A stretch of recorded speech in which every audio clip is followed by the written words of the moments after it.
she goes. There she goes again. Did you find a sweatshirt yet? That's for sure I like. Tell the audience.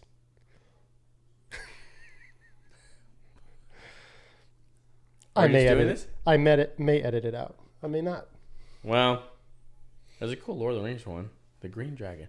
Welcome to another episode of the Counterculture Podcast. Just leave it in. I'm your host, Christian, along with our great friend and co-host, Taylor. What was that? It's like they turned the movie up. My kids are still awake. Whatever.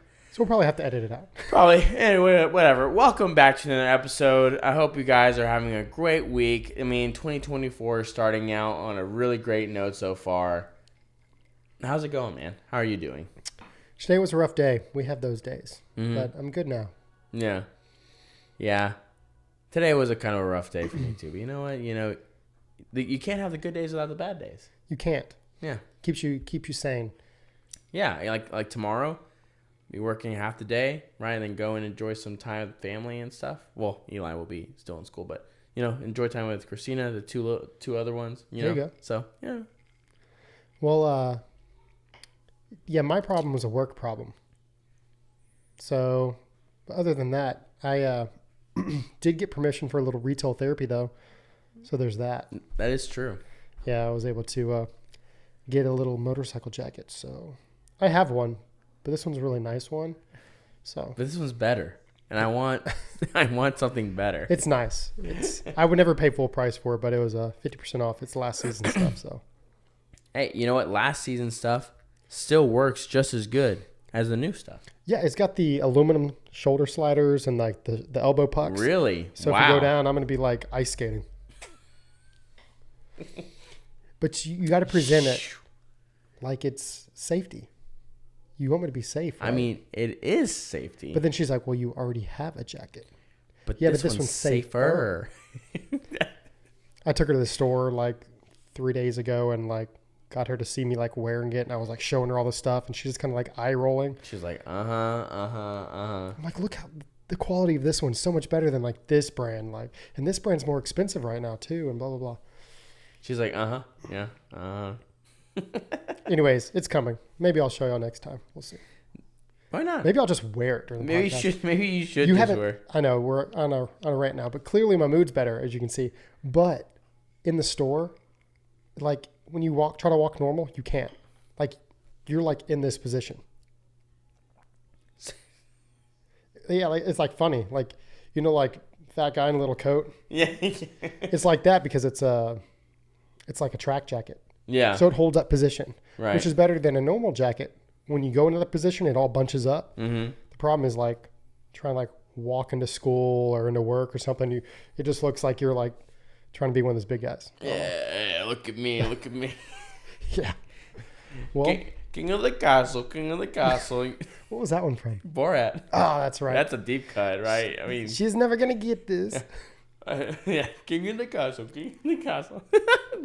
I remember, dude. I'll never forget because, like, that movie. What's funny is that movie came out. I think I was like maybe 13 years old, and watching that movie, which was like so not appropriate. Yeah, there was a lot of. It showed a lot. There's a lot of ass. If you've seen it, you already know. Yeah, I mean, yeah. If you've seen Borat, you know. But yeah, that's a good one. King of the castle. So. I could never watch that with Christina. No, you're not allowed to. Yeah, I just don't think she would be. Anyway. It's a guy flick, for sure. If yeah. anything, it's like a guy flick that I feel like every young man needs to go through that. Yeah. In a weird, like, messed up way. Yeah. I'll never, like, the whole, like, yeah, there's some. It's like a guy coming of age. You got to, like, you start with, like, Talladega Nights. You go into Step Brothers. Like, it starts to get progressively, like, worse. Yeah, Anchorman. Yeah, and then you watch Borat, and then you kind of realize, okay, that's the extreme. We can dial it back down. We can dial it back. Yeah, we don't. Did you ever watch the Jackass movies? Oh, yeah. Those are fantastic. They're still good. We watched one the other day. They're so funny, dude. I think we watched 4 the other day. Or is it Forever. Yeah. Yeah, there was but that one came out like I think within the last like 5 years. Because like More Johnny recent and than I, that. yeah, was it more recent than that? Because I know like they're like old, and Yeah. they did I mean, that. and he redid that bull stunt. And that's the one where he like broke 2 ribs and got a concussion or whatever. Dude, Johnny But he's Knoxville's getting older, an and idiot. He's full on gray now. He is. I think he was joking about how he's been dying it for years and decided just to finally let it go. I mean, So that's why it looked like he just like went Silver Fox overnight. Yeah. So Jackass Forever 2022.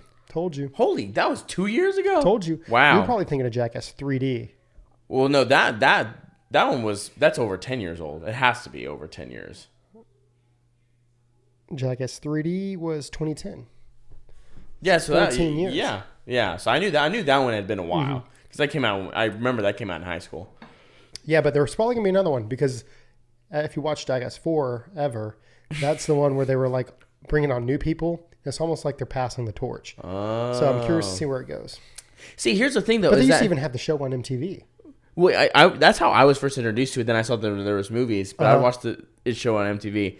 What's funny though is that I mean, Jackass came in at a time where again YouTube still wasn't as big as it is. So like the pranks and stuff like that. I mean, I know you were saying like they kind of pass it on, but like it's kind of not diluted, but it's so like there's so many pockets right of the internet, and there's so many people now where it's like I don't know if passing it on would make it as attractive anymore. Right, it's still going to carry the name.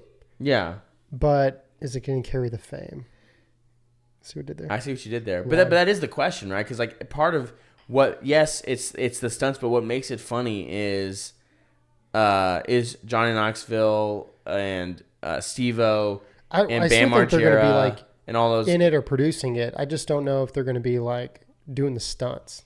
But see, what makes it funny is those guys doing the stunts. I Yeah. think that's what it's the And I personality. think it's also because you like grew up with it. You grew up watching them, so you're kind of like that these is guys. true. I'm like it is a nostalgia. But thing. some of the new guys, I mean, they were like funny, and they were taking the worst of the beatings. Mm-hmm. So I don't know. Although I think I have seen one clip. It was on TikTok of like it was one of the older like guys that's been doing it for a while, being strapped to a chair and a bear is let into the room. That's the fourth one, right? Where it's like honey and like salmon or whatever. It's like thrown on they do all that stuff, and then Steve-O getting covered in bees. Yeah. This is a human beehive, and it was all hanging off of his appendage. Like just. And he doesn't do drugs anymore. That's the wild part. You know, his podcast isn't that bad. Really? Steve-O's Wild Ride or whatever. Really? Yeah. I don't know. Worth checking out. But nobody's going to dethrone Rogan, though. But Steve-O's kind of got up there. Yeah. I mean, yeah. Well, part of it is Rogan's the godfather of podcasting. I mean, he is. I don't think the dude doesn't even prep. He just like rolls up. I'm Rogan. Like, let's go. But that's the appeal of it, right? It's not scripted. It's not anything. It's just him talking with, someone he's interested in talking to about whatever. Yeah, and you can definitely tell like how engaged he gets with different guests. Yes. Sometimes it's like he's going through the motions, and he asks like certain questions based on that the guest is like field or practice, and then from there. But sometimes he gets like really into it, especially if it's like a recurring guest. Like, what do you call that? Like a rotating guest. Like they're frequent, but I like those too. Yeah, he's had a lot of his when he has his like comedian friends that come on over and over. That's really funny. Like I watched a couple because like Shane Gillis has been on his podcast like pretty frequently recently. Okay. Dude, he's so funny, dude. Like he is funny. He cracks me up, dude. Like Shane Gillis is the funniest man right now. No, anytime I listen to him, he just went through some kind of like almost like cancel movement too, though, didn't he? Based on like old jokes or something probably. He said. But I mean, all he does is make fun. I mean, he makes fun of like mentally challenged people, and he's made Nazi jokes and Nazi, yeah. But whatever. I mean, Theo Vaughn. I mean, again like all these guys get canceled, and they're comedians. That's the whole point. Well, yes, right. But you can't be funny anymore. That's the problem. Not allowed. Yeah, but speaking of which, this is kind of a side, not what we really want to talk about today, because we have I think something kind of fun to talk about. But did you look at or keep track of the Iowa caucuses? No, I didn't. Okay, but I think if I'm remembering just like through scrolling, I think it's like dominated like all Trump though, isn't it? Correct. President Trump won like 51% of the vote. Vivek or whatever dropped out. Yeah, but he endorsed Trump and everything. Yeah. Yeah, the Vivek is a very interesting character. I listened to a podcast with him. He went on Tim's show with Candace, and it was like a couple hours. So it was interesting kind of hearing. I mean, he said a lot of things I think I've heard him say, but then also he articulates stuff well. I mean, I He's know very well at keeping his composure. Oh yeah, like I watched. You know what's funny about that is Some I of those watched him CNN on with, clips where they're like trying to grill him, and they're like, and he mad. just takes chill, and he like stays on point, which is like it's pretty impressive. And also like, Did you see that one where he was asking what her name was before he answered the question? yeah, I was gonna say that And was she from was the Young like- Turks, and she's like, you don't even know. He's like, well, you invited me on your show, Yeah. so She's like, well, I would have thought you'd been more prepared. yeah. And he's like, well, I'm taking time out of my day to be on your show. Yeah. And if you let me answer the question, I am prepared. I just wanted to address you formally because I figured we were going to have a lengthy discussion about this. I wanted to be able to address you. It's like yeah, he's smiling, but it's not like you can't like see the crack in the facade. Like he Yeah. just kept it, yeah. which was I thought impressive because a lot of people lose their cool. I mean, It's easy to when someone's going at you, right? well, it was more than one. It was Yeah. both of them. Yeah, her and Cenk or whatever. God, the Young Turks are such garbage, but they're so bad. But yeah, no, he's an interesting character. Again, I know, we definitely saw stuff on our TikToks, when we weren't getting, shoved white nationalist propaganda. Surprised we haven't touched base on that one yet. Oh, We should, my feed is wild. dude. Me too. I don't know what's happening. I think I'm being recruited to lead the fourth You don't Reich. even have to like the video, but No, if you you watch don't. the whole thing, it's Yeah, like if you're then just they like, ha ha ha. Next one, they're like, oh, so this is what you really like. oh, you watched the whole thing. We'll give you more of that. I thought it was if you liked or shared or commented. I don't know what the algorithm is. Oh man, it is wild. Yeah, it is, but it's fun. It makes you laugh just because it's kind of ridiculous.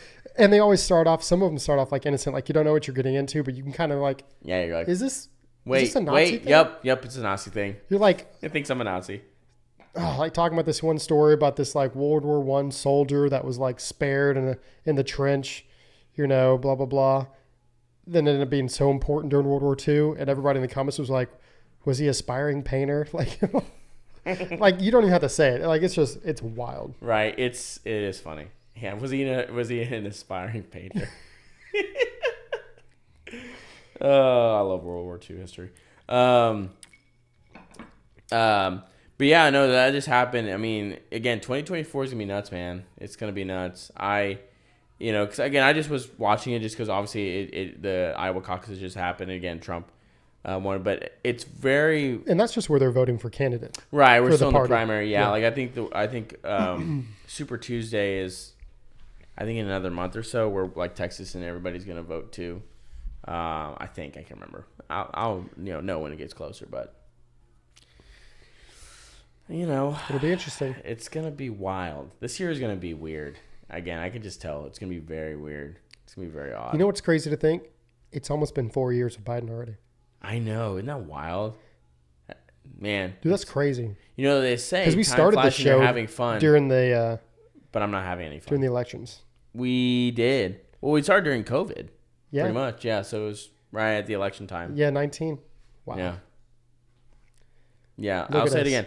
They say time flies when you're having fun, but I've not had any fun. No, it's It's just been terrible, actually. Yeah, But you you all know- feel it. We all feel it. Mm-hmm. Our kids feel it. They don't know any different though. They don't. Although what's funny is when I walked out of the house with this sweatshirt, my kids were chanting "Let's go, Brandon" in the living room, which I thought was pretty funny. It's like good parenting. It is. And speaking of parenting, we want to talk about something that honestly, I was talking to Christina. I'm surprised we haven't talked about this at all because of what we care about, right? And it is the trend that is sweeping the nation and destroying Gen Alpha, I guess is what they are, which is like our kids' generation, a little bit older than that, whatever. And that is gentle parenting. Okay, so if you are offended by anything that we say, that's a you problem. Yeah, then this is not for you. No, yeah. Here's the thing, I guess the one caveat I will make is that we're not here to give parenting advice, right? You don't have to listen to anything that we say. Makes no difference to me, right? We're going to share our opinions. right? We may not even agree necessarily on things on whatever points we make. I don't know. I venture to say we probably will. We normally do. And that's going to be my own caveat, right? You don't have to. You can just take this and throw it away or not listen to whatever, right? But I think this is something that is worth talking about, right? Because I have noticed, right, because we're at a weird bypass or weird intersection of time, right? Because you have the number of people that are having children or not having children or childless is going up, right? Which we have talked about, right, and everything. And I think, unfortunately, this style of parenting and the repercussions of it almost kind of adds to it. Because, again, for me, I'm a very big proponent of it, just like you are, of getting married, having children, and all that kind of stuff, right? And I think it's things like this that prevent people from wanting to do it, because these kids are perceived in a lot of ways as kind of a little tyrannical, right? And what's interesting about, I think, what is happening is something that Jordan Peterson talks about, and there's a bunch of videos about it. So if you find what I'm going to say interesting, just type it in on YouTube. You can find him talking about it in lectures, is the importance of the first, between 0 to 5 years, that developmental window for a child. And what happens in there really is going to dictate how they're going to grow up and be able to function in society, right? And being able to be, I was going to say civilized, but socialized properly, right, with people. And I mean, I've heard him talk about this for a long time, and that's why for me and Christina, we hyper focus in, because he talks about hey, don't let your kids do things that make you not like them, right? Because if you allow them to do that past that age of 4 or 5 years old, to correct that bad behavior is going to be pretty much near to impossible going forward, because it's basically almost like neurologically embedded into their brain of how they're going to act. Okay. Right? So, and again, he obviously much more articulately puts that, right, where, I mean, he explains it and everything like that, of the importance of doing that. So first off, if you have small children, right, the ages of 0 and 4, right, they're, that little kid stage, well, infant to little kid, it's very important, whatever values or things you want to instill in the child, you really have to hyper focus and make sure you do it by then, because after that, trying to implement things after that is not impossible, but it's much more difficult versus in that time period, whether it's manners, how they treat people, things like that. Yeah, for sure. I mean, you definitely want to set up a solid foundation, and then you can just build off of that. Right. But you don't want to try to redo something after you're already framing the house and building a roof, and then realize you're on rocky or sandy soil. You know what I mean? It starts at the beginning. Now, I'm not saying to be babies are babies, and then toddlers or infants, you're going to have to adjust your parenting style as you go. Yes. But the rules and what you expect of them starts at the very beginning. Now, granted, you can have more grace, but I mean, you don't just wake up one day and they're 3 and you're like, all right, and now we're going to learn manners. No, it starts even when they're 12 months old. My wife practices sign language with the nonverbal, well, when babies are nonverbal, but they are still smart. Yes. They still understand body language, when you're upset with them, when you're making them laugh. Babies are only to pick up on social cues. So babies respond to sign language very well. My son's going to be 8 this year, and he still remembers the signs from when he was a baby. Yeah. And he'll even use them with our youngest now too. Yeah. But my point is saying thank you, asking for if you want more, or what is that, the thank you and please and all that. Okay, we could just as easily have just taught water. What's water? I think it's a 3. It's water. Yeah, I think it's water, and then if you're hungry, hungry, and all that. You could just teach the basics, but she's going to step further and saying the please and the thank you and all that. That's where it starts. It's manners, and they just learn those now. Like my wife, any marriage starts off like you may have been brought up differently, but you learn how to work in your household. Right. So I grew up, everything was yes, sir, no, sir, yes, ma'am, no, ma'am. My wife didn't get raised that way, that strict. Now, granted, you could look at it as just, oh, well, that's manners, that's respectful. Like, no, that was still like my mom and dad. It was always that. It wasn't yeah or okay, but we kind of compromised. My kids can either use those or they say yes, mom, no, mom. So it's still like formal, it's still showing respect, but it's just not as strict. But my kids, guess what? From the moment my son entered kindergarten, we were hearing back from parent-teacher conferences like, wow, Titus is so respectful, so many manners. Like, you know, because he'll say yes, ma'am, no, ma'am to the teachers. Like, it was just like on autopilot. And to get that feedback, even from like other parents, like old lady in the grocery store, and like, wow, he is so respectful. Like, is that something that we had to hound on or anything? No, we started early, and it's just something that they learned that this is the way it is. So compared to having like this gentle hand of parenting, and you let your kid go through these terrible twos, and you let them throw the tantrum in the grocery store because you're just like, oh, you know, this is just a phase. And then one day they're 4 or 5, and you're trying to suddenly teach this, and they're like, I'm not doing that. Yeah, I don't want this for dinner, and they're sliding their plates away. Like, I've had family who have kids like that. Like, no, and there's a reason why. I'm not going to say that, but anyways, I don't know who all this is. Okay, I'll say it.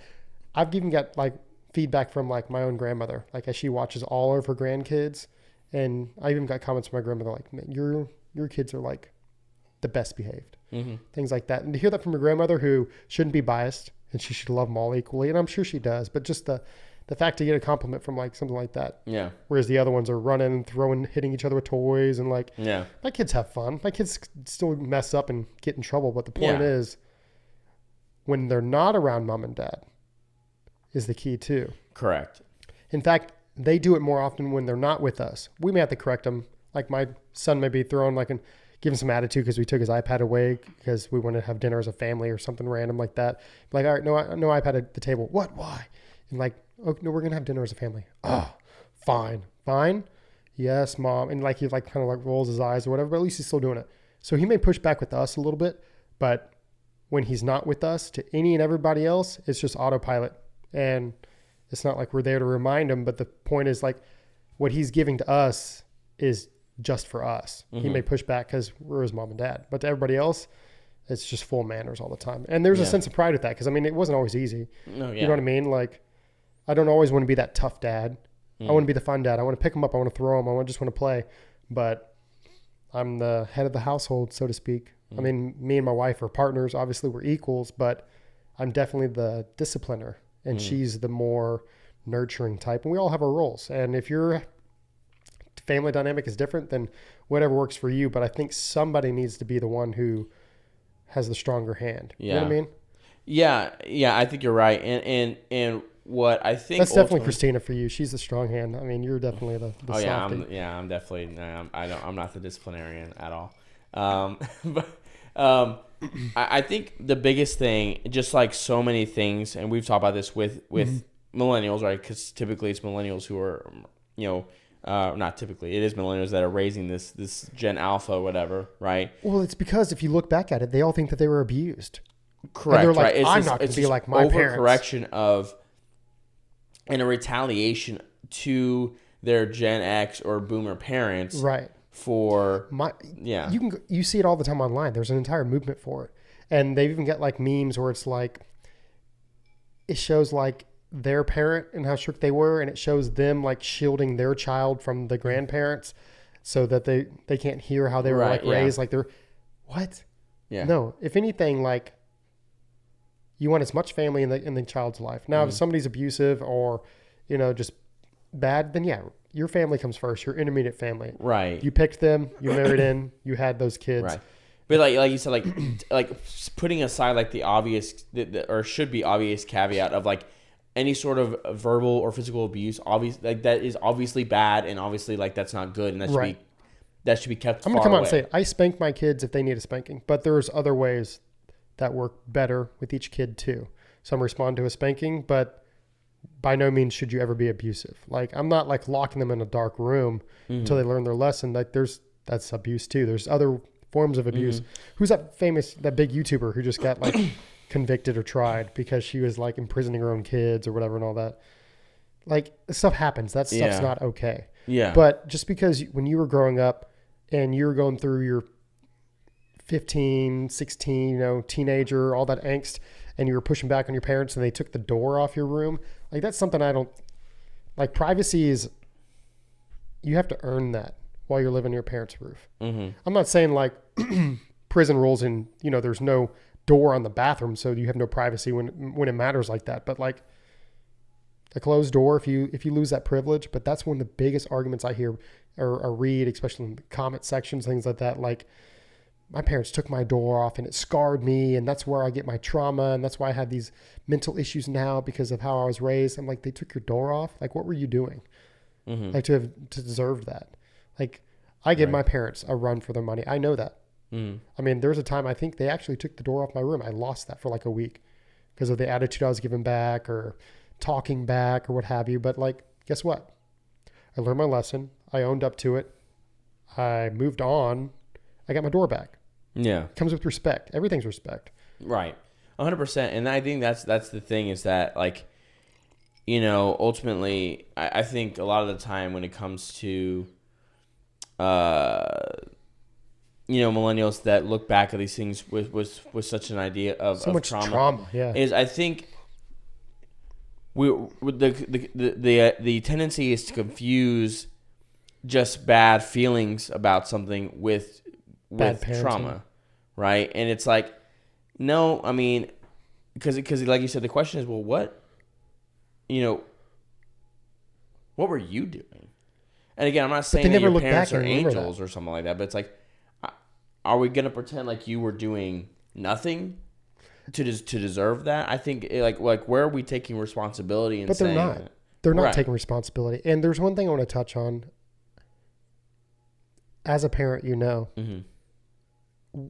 at one point when coming of age or in adulthood, or maybe it's by the time you're having your first kids, but for me, it happened like somewhere slightly after college, because, anybody can be 21, 22, allowed to drink, and they think they're an adult. That's not an adult these days. I mean, if I could change it, I'd say like people aren't allowed to vote until like 25, 26 now, because I think the age of maturity isn't what it used to be. Like, people used to, like World War II, people were like signing up for war and lining up at their age like 17 to go to war. Like, but they'd been working with their hands. I mean, school was different too. Like, now everybody's coddled to the point where you have these immature people who are like being like, I don't want to say, well, they are being brainwashed, and they're going out with the right to vote. And it's changing our society with the decisions they're making without necessarily being mature enough to handle it. Right. And I think there is an argument to be made, again, that, because of things like that, the voting age should be raised. I mean, shoot. They just raised the age to buy tobacco to 21 too. Right. So, obviously we're realizing these kids can't make their decisions. Yeah. Well, what's funny is like you need to be 21 to buy tobacco or buy alcohol, but if you need to vote, voting age is still 18, right? It is, but the left would like to argue for 16 years old, which some of them are arguing for that, and also they think that you should be able to choose to take hormones, even before that, right? Right. So without parent consent. Right, without parental consent. Actually, they prefer you keep it a secret from your parents. Don't even ask. But it's funny how, like, with these things, well, no, you got to be older. But with these things, it's like, well, you're not. Yeah, they flip-flop. We're too. Well, it's just whatever is convenient, right? I mean, that's what it comes down to. Is whatever is most whatever fits their argument. Useful. But yeah, what age were you when you kind of realized that your parents are just people? It was kind of I was building up to. They're always mom and dad. I mean, like, I looked at my dad as like my hero. I mean, I still do, obviously. I know dad. I think in all honesty, it really wasn't until I think I was like 24, getting married. 23, yeah. Which, for me, I was already married before I was 24, 25. Yeah, you were. But it was around that time, mostly just because you realize that, and I still realize it now, is that no matter really, in all honesty, how old an adult is, they really kind of don't know what the fuck they're doing. Like, they know a lot, and as you get older, obviously, you kind of know what you're doing. But there's a lot of life where you're like, I don't know what I'm doing. And I'm just doing the best I can with what I know. That goes back to parenting.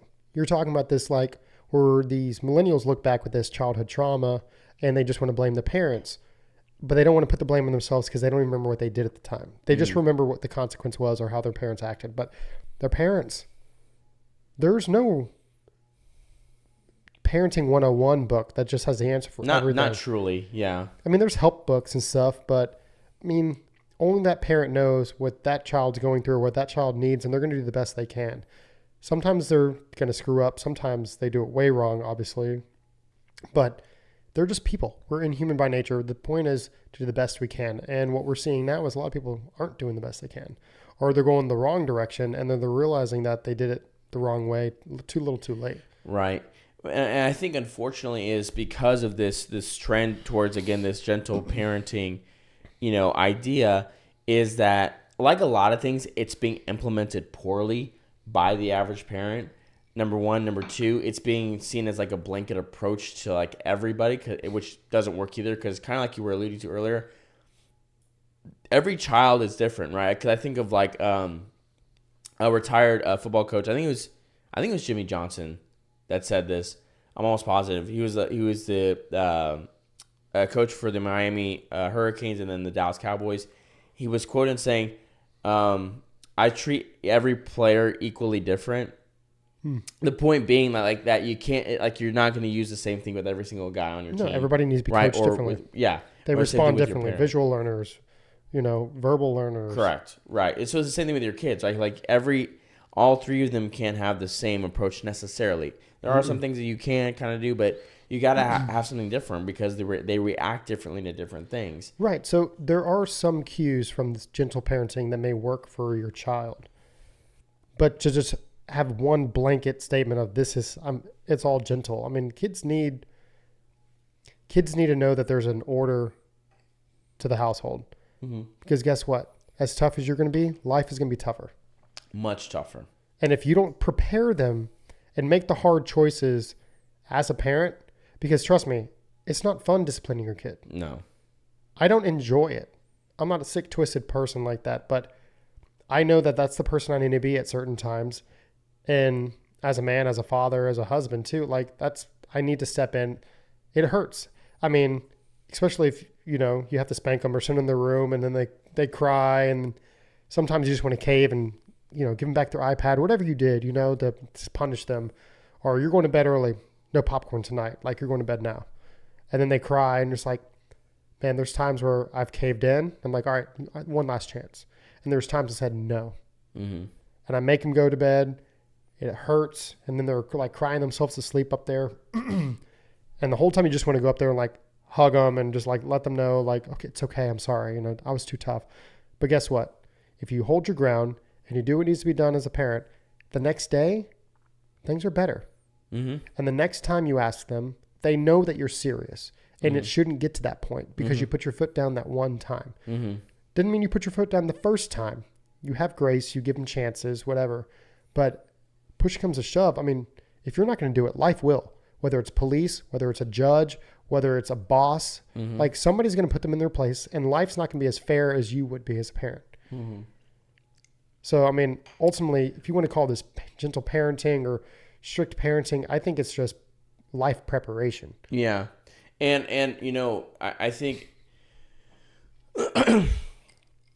not only with parenting, but especially with that, I think this can be applied to anything, is that there's strength and just a necessity to doing what you say you're going to do. Right? Like, if you're going to say, if you do this, then this is going to happen, you then have to do it. Yes. Right? Because if you don't do it, they will call you on your bluff, and then you lose any sort of authority for even the next time. Yes.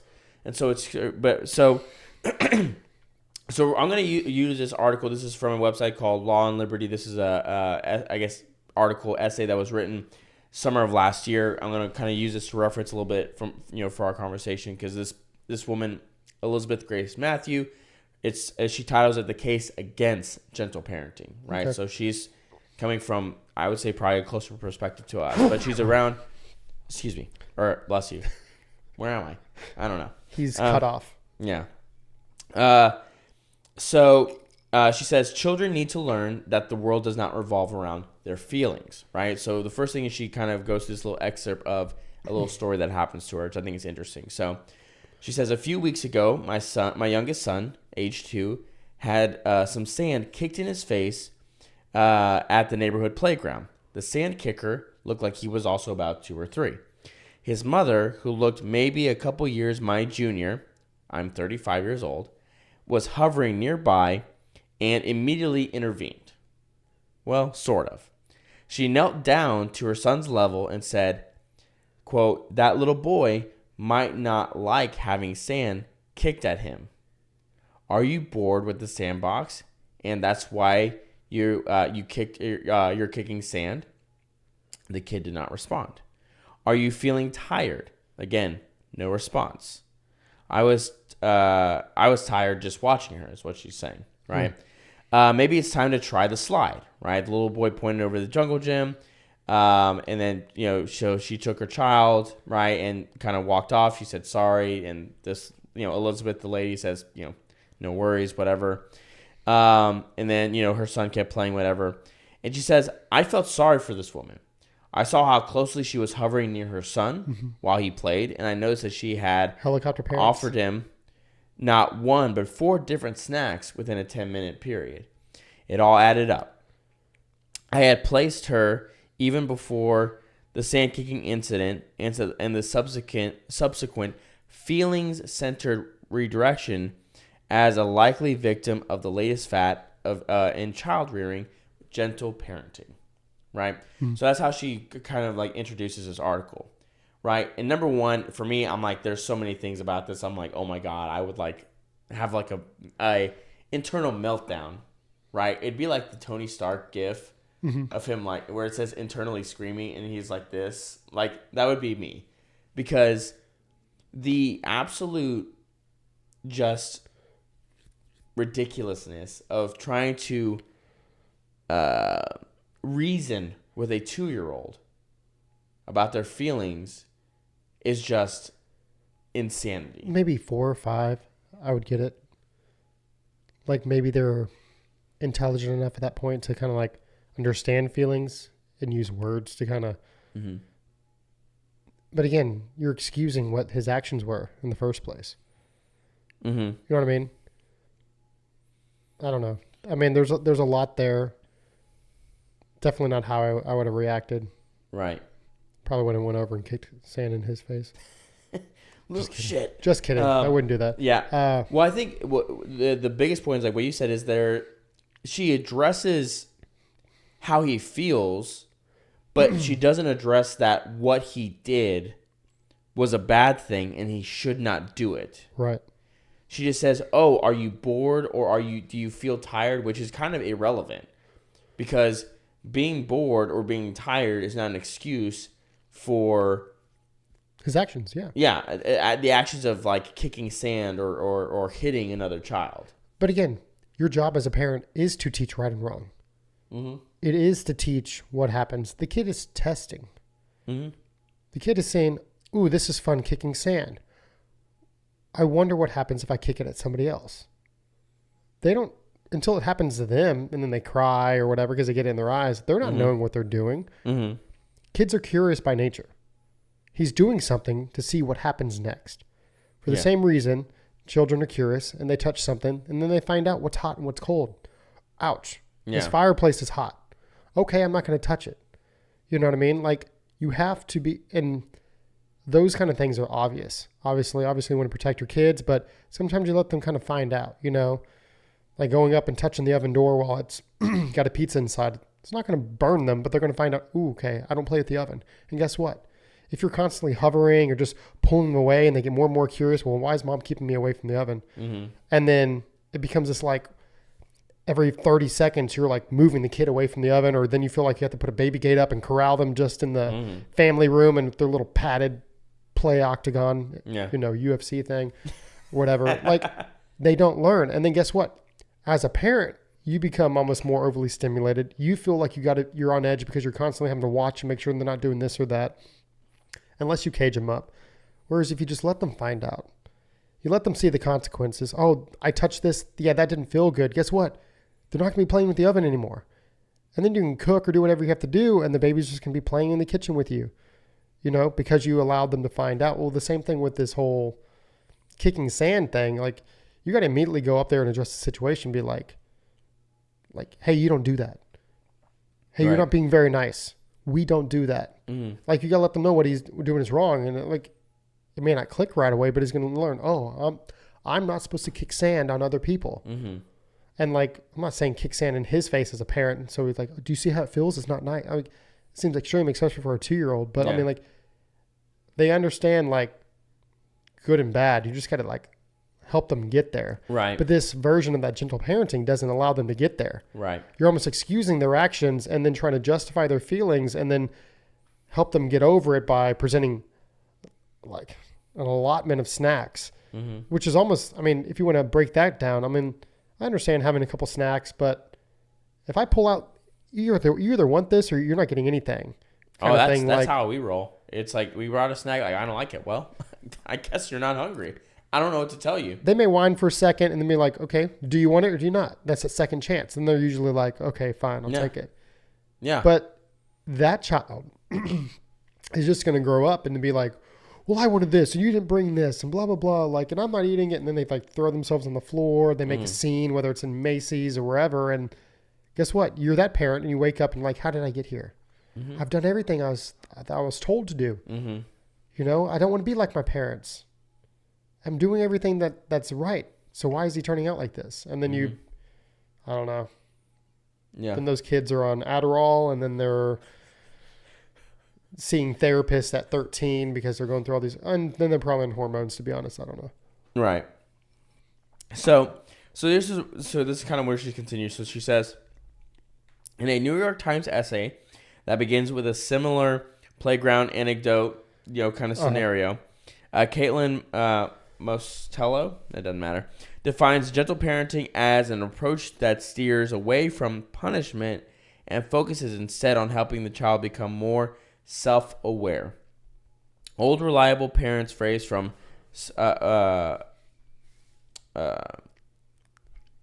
old reliable parents phrase parental phrases such as "stop it" or because I said so" are verboten. Which, because I said so. I say that sometimes, but honestly, it's more of joking most of the time. Because I guess here's what I'll say with this real quick before I forget this one part I was going to say earlier too, is I know there are some tenets about gentle parenting, which is a lot about just kind of trying to explain a little bit of why you're doing something. Right, without always being the firm hand. Yeah. I think is good. Or even with being firm, it's like not saying because I said so, but necessarily, but it's look, I'm telling you this because we're trying to do X, Y, and Z, and if you don't listen, it's going to cause a problem, right? And then we're gonna have issues, basically. Right. You don't always have to just be the immediate bad guy, boom, consequence. Mm-hmm. I'm saying there's two schools of thought here. You don't have to be all one or all the other, but I don't know. It's just my wife's more on the gentle type, but she doesn't do gentle parenting. But she's more again, the nurturing. She's the mom. Yeah. She's going to have more patience than say I would. Mm-hmm. But then I learned that, okay, maybe my ways, I could be a little bit more soft-natured by it. And sometimes it works, sometimes it doesn't. And then I go back to, but again, there's a balance, and that's all it is. Exactly. Or I feel, but whatever. Yeah, I think, again, there is not a balance. advice, just my opinion. Yeah. So again, she goes on and says, according to the Cleveland Clinic, instead of saying stop acting childish and put your shoes on, parents trying to get kids out of the door in the morning could say, when you don't get ready on time, it hurts my feelings and makes me anxious. Why are you having a hard time? I can't. I'm like, fine, you don't want to get your shoes on? All right, then you stay here. Yeah. And I'll start walking out the door and like kind of half closing it. And then they're like, I'm going to say they freak out, but then they like get upset. Yeah. And then then you've never seen them move so fast. Yeah. Yeah. So this approach shows empathy and respect for your child, for how your child is feeling, and centers how their actions directly impact how you feel.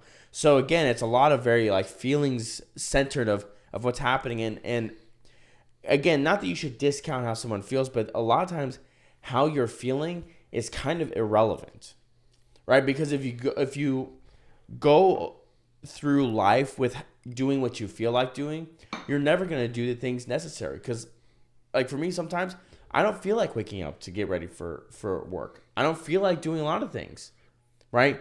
But I need to do those things. Right. And if I don't do those things, there's going to be consequences to that. Well, and so it's like, it's not that you ignore like the feelings that your spouse or your children, again, when we're talking about parenting, your children are having. But if you revolve everything about how they're feeling, it's going to give them the wrong perception of how to go about the rest of their life. Right. So going back to the shoe example, I'll do what I just said I did. They're running to the car. They're putting their shoes on in the car instead, but at least we're in the car. Mm-hmm. And then when we're in the car, that's when you can be like, hey, what's going on? Why is it taking you so long to get ready? You do this every day. You know how to put your shoes on. Mm-hmm. What's going on? And then you can let them talk. Well, I just couldn't find this and I was looking for my charger or this or that, and then be like, okay, well, next time you need to put your charger where it goes, like we tell you, so you can have it ready. And otherwise we're going to be late for church or whatever. And you don't want to make us late for church. I mean, you can explain it then, but again, time and place. It's not always immediately about your feelings because life doesn't care about your feelings. But at the end of the day, you still got to be a parent. And then you can be hey, let's break it down. But at least you got the show moving. Like when my kids come home from school and either myself or usually the wife, because she picks them up most of the time, we'll ask them about how their day went. And you can tell when a kid's had a bad day or what happened. Well, I got rode up or they took a gold star away or whatever. And then you could ask what happened. And then they start to cry or they tell you, well, this happened. I mean, there's a time and place to talk about feelings, and that's a perfect time. Like your child's feelings and needs should be heard. But when they're being disciplined and when they're acting out, it's not necessarily the time to like at the playground, the other kid who got hurt or was getting like picked on didn't even get addressed right away. It was all about like little Timmy or whatever right there. Like, what? No, like I'd be immediately running up and be like, what are you doing? Like, stop it. And be like, I'm so sorry. Like, is your son okay? Like, that should never happen. Like, I'm going to talk to him. Like, you address the situation first so that other parent feels like, okay, they've got control of this. Like, I'll just focus on my kid. But otherwise, the person writing the essay was basically just kind of standing there with their son, watching this parent do this. Like, okay, are you going to address what happened? Because we're still just like standing here. You know what I mean? And eventually after they were walking away and talked about the feelings, they're just like, I'm so sorry. And that's when she was just like, all right, whatever. It's okay. Because at that point, it's like, after witnessing that and then they're leaving, like, what are you going to do? Like, no, wait, come back here. Like, right. Well, like, and again, like for her, she's like, I just feel bad for this lady. Yeah. Because like clearly her kid is in charge. Like that kid is in charge. Yep. And again, it sets the wrong precedent. And again, you put yourself at such a disadvantage as a parent when you're doing that. And it's just, I mean, wait until that kid's a teenager. No thanks. Like for real. No thanks. Teenagers are already gonna be hard enough. I'm not even there yet. I can just imagine already because my two older ones already have attitude. But like, come on, it starts now. Yeah, they got to know you're serious. Like, love them, do anything for them, but you got to be serious. Oh, absolutely. Yeah, 100%. And I think the point she makes here after talking about this, right, is that like the parents. I mean, she's like, what a loving parent could do the best, and I think this is totally right, is kind of communicate to their child that you're the center of my world, but you're not the center of the world. That's a fair point. You mean everything to me. right? You like as like when you're like as a parent to your child, like, and they do, like, they mean the world, right? But the world doesn't care. Well, it's kind of like the whole argument where there was a whole generation that was all told that they were all special. You know what I mean? Mm-hmm. Every kid, I feel like during my generation, grew up being told how special they were. Yeah, you're special. You're unique. God made you. There's only one of you, but you're not any more or any less than two houses down. Mm-hmm. You know what I mean? But some of these kids grew up solely believing that, and then the world knocks them down a peg or two, whether it's their first job or not getting into the college that they wanted, because they didn't have quite the best grades, and then they got outcompeted. Like, it could be anything. So that's a real world example about how, they're your world, but the world doesn't, they're not the world, like you just said. Right. Like, again, like you mean everything to me, right? But the world doesn't care. No, because the world is its own thing, and it's gonna, I mean, first of all, it's just gonna continue going on with or without you, right? Yeah. So it doesn't matter. And she actually says that gentle parenting communicates the first in a very dysfunctional way, right? That you are my, you are, my world, right? Which is true. I think it's kind of a twisted outlook on that, because it says you're the center of my world, therefore, like, I have to cater everything to you, which is not what that means. Those are not the same thing. It just means you'll do anything to love and protect them, provide for them. Exactly. And she says, and then it fails to communicate the second, because it is premised on a false notion that the correctness or incorrectness of all speech, behavior, and thoughts is dependent upon personal feelings. Those are the child and those are the parent, right? So if everything is dependent on feelings, right, it's just, you're going to have this very diluted idea of kind of how you're going to go forward and how you communicate with each other. And right, what this is turning into is, because I don't know if you've seen these, but there's videos on whether it's TikTok, Instagram, of like teachers talking about dealing with these full classrooms, right, of these kids, right? Mm-hmm. And how a number of them just are just tyrannical, right, in how they treat, and they have no respect for any sort of authority figure whatsoever in their life. There was this video of this one teacher talking about how she brought a bunch of donuts, right, for her class, right, and this one little shit, like, was, the one he got didn't have frosting on it, so he was freaking out. And she was like, okay, well, I'm going to take it. Right? You don't like it? Well, then too bad, whatever. Yeah, it was a nice gesture. It was a free donut, yeah. And, yeah, she didn't have to get it. She just got them for the kids out of her kindness. She doesn't have to do that. Mm-hmm.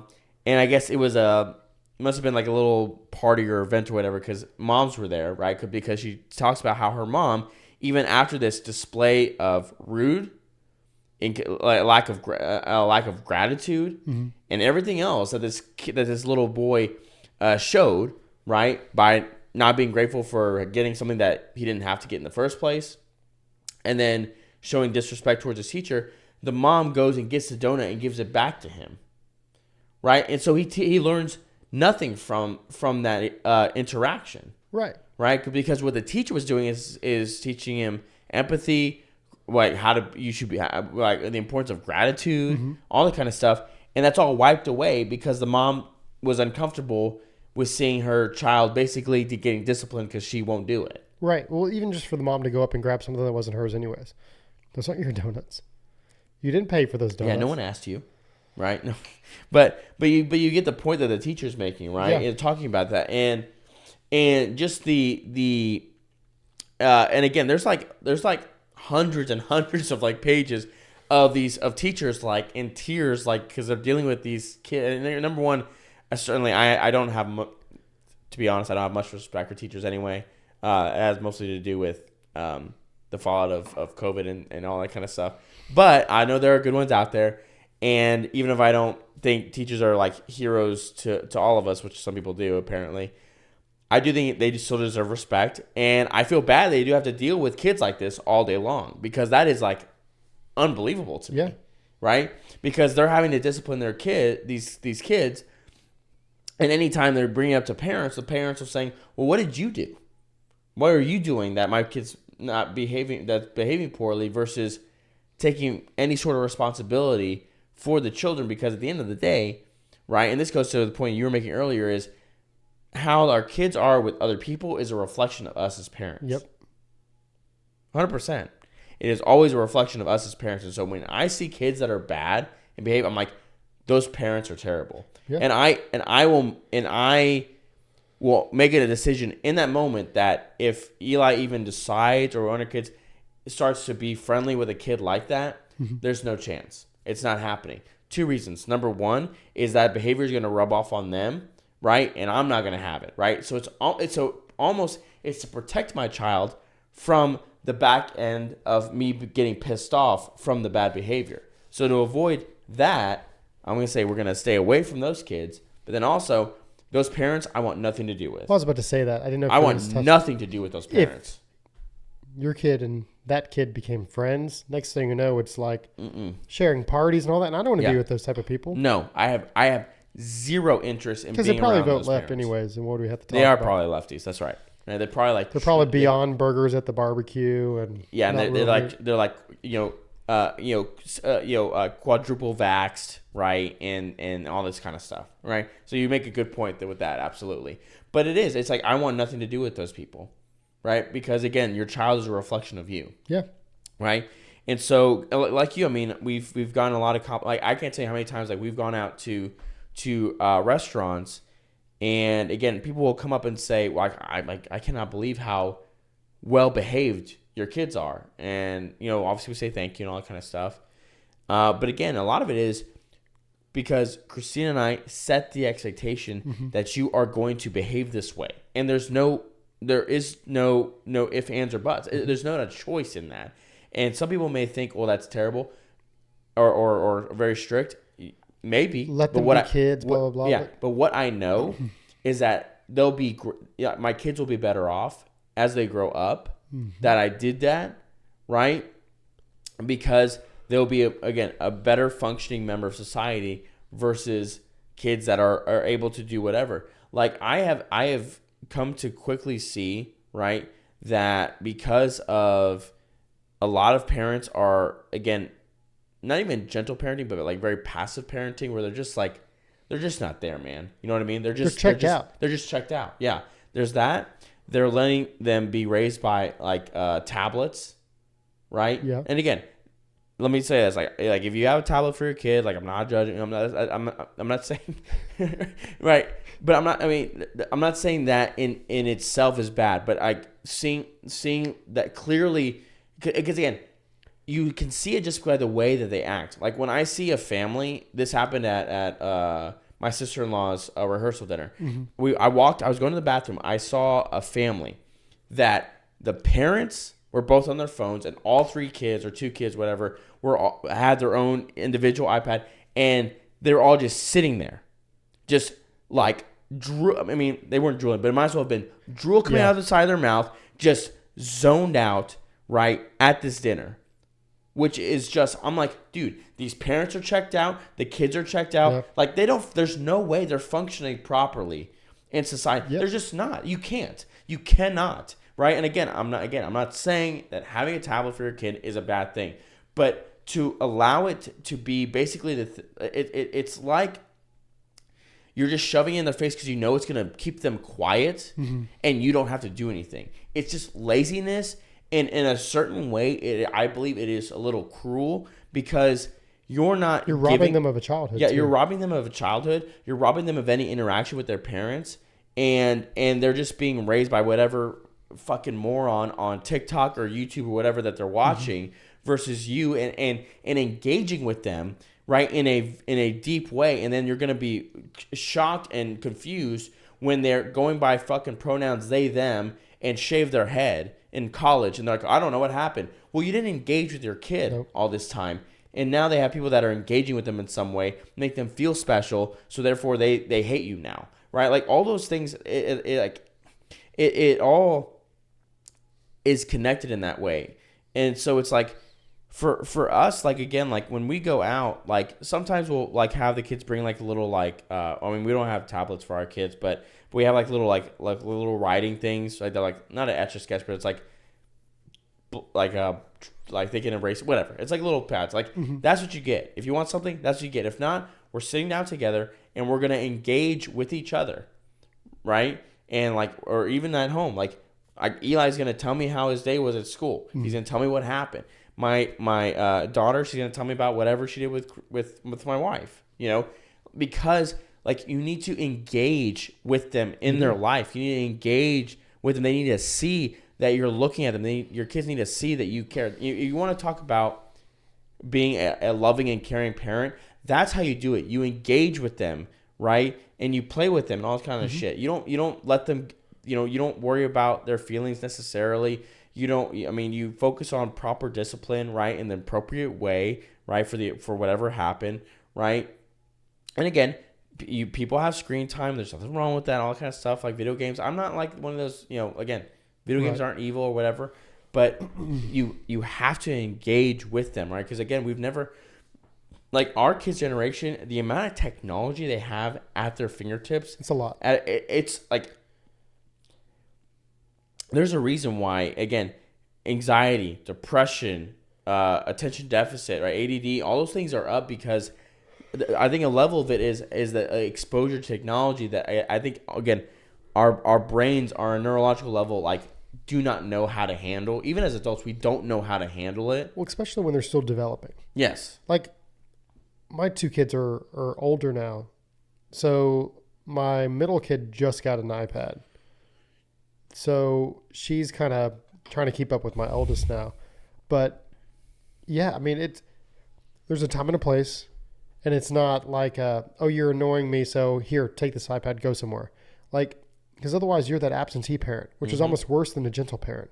Because at least the gentle parent is involved. They're trying to use too many words and over-explain. It's very cringy, but at least they're trying. Right. But the absentee parent is worse, in my opinion, because you're just, you're coasting. You're disengaged. And as a parent, I've got to say, that's really, really hard because it's something I personally have struggled with, because even after like a full day of work, there's times I just want to come home, kick my feet up on the couch and just like doom scroll for at least 30 minutes or something, just to try to like get past and like decompress from the day I've had. Yeah. Being out dealing with all the high stress of running multiple projects, vendors, homeowners, like all the kind of stuff I deal with. Yeah. My wife is a good reminder of me needing to be involved. And there was a time, just like in any marriage, where there's growing pains or pushback and you learn and grow together, where I kind of pushed back or said I needed this. Now, I mean, usually when I come home through the front door, like, it's not immediately getting on my phone. It's like hanging out with the kids, asking about their day, like doing that. And then maybe during or just before dinner or something, there's a time and place where I can like sit down for a few minutes or something like that. But other than that, like the screen time, to your point, it is addictive. Yeah. And if you give it to them too early, I mean, it's like a dopamine drip. Yes. So we have restrictions on all the iPads. We have like the screen time limitations, no websites. I even noticed that like the silly little YouTube kids, my son's obsessed with. He likes to watch all the other gamers where they play Minecraft and stuff. They upload those videos, but it's all kid friendly because it's already been approved by YouTube, but you still have to watch that stuff. And I realized he was starting to act out because of that stuff. And he was like, you could tell almost when he's had too much iPad time because of how he was acting. And then we take it away. And guess what? He may not get it for 3 days. And then he comes back. Or for a while, for like 6 months, we completely removed YouTube Kids. And he became a better kid. He started playing upstairs again with his sisters and like engaging in the play kitchen set upstairs. And they were making soups and trying to, let me take your order. Like, as kids should be. But it's like a high wire act where you have to find that balance. Do I think iPads are convenient, long car rides, if you're trying to have like a nice dinner, because me and the wife don't get to go out too often. So sometimes we can have a margarita and have our own private conversation, and the kids will all three entertain themselves for the most part.